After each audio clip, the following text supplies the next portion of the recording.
Depuis 2001, Julien Courbet est aux commandes de Ça peut vous arriver, RTL M6. Avec des experts, il vient en aide à des personnes victimes d'arnaques. Et ce jeudi 30 mars, il a notamment parlé de l'affaire d'un certain Karim. Au moment de contacter l'homme au cœur du litige, le ton est quelque peu monté.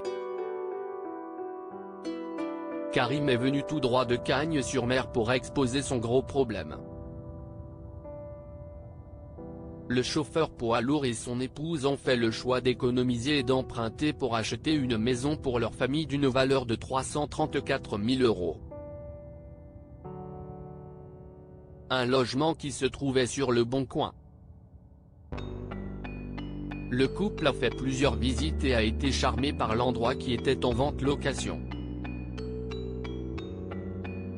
On a un bouquet initial, après on a une mensualité tous le mois et à la fin de cette mensualité, on est propriétaire, a expliqué le père de famille. Fin juillet début août, alors que son notaire était en vacances, le vendeur, qui souhaitait vendre rapidement son bien, lui a conseillé d'aller en agence pour faire le contrat. Il a su par la suite que la maison était en fait hypothéquée et que l'ancien propriétaire ne pouvait en réalité pas la vendre. Mais Karim lui avait déjà versé 38 000 € en chèque. Karim a été faire des chèques sans mettre l'ordre et du coup, ce n'est pas du tout parti dans l'achat de la maison.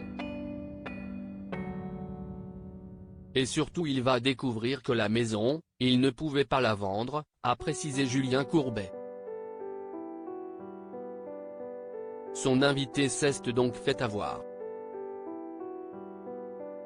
Un échange tendu. Le vendeur était en réalité multiplement endetté et s'est servi de l'argent pour sa famille et lui. Quand Karim a voulu le récupérer, le monsieur lui a fait savoir que tout avait été dépensé et qu'il ne pouvait pas le rembourser. 5 000 € que ce monsieur a encaissé directement.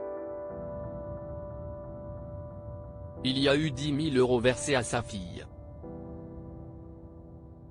4 600 à l'agence pour les loyers impayés, 8 400 visiblement à sa conjointe et 10 000 € à une autre personne à qui il devait de l'argent, a révélé une experte au moment de savoir où était parti l'argent.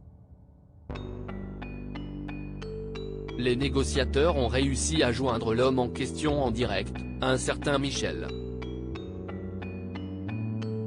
Julien Courbet lui a expliqué la situation.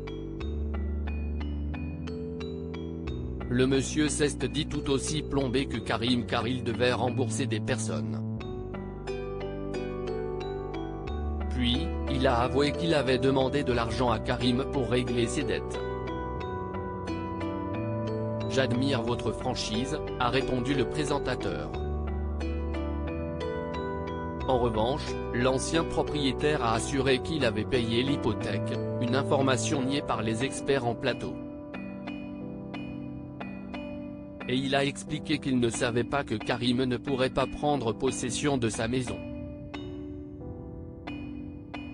S'il y a un accident, il fallait qu'il continue à payer, a-t-il martelé. Agacé, Julien Courbet lui a demandé pour quelle raison il avait donné 10 000 € à sa fille alors que seule sa femme et lui étaient propriétaires. Parce qu'elle m'avait prêté 10 000, a-t-il répondu. Et le mari de Catherine de poursuivre, toujours énervé, donc si est bien ce que je vous dis.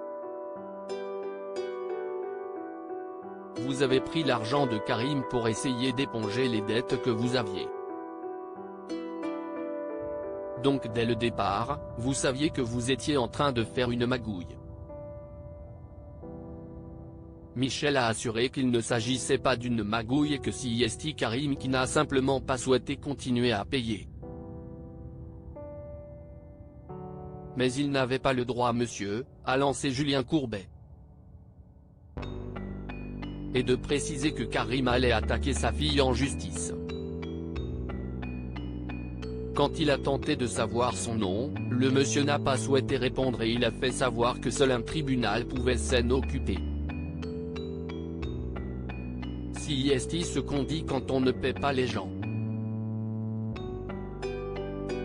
Nous aujourd'hui, Karim est venu témoigner. J'ai quand même le droit de faire mon émission monsieur, s'est-il énervé. Son interlocuteur a alors fait savoir qu'il n'en avait rien à foutre avant de raccrocher.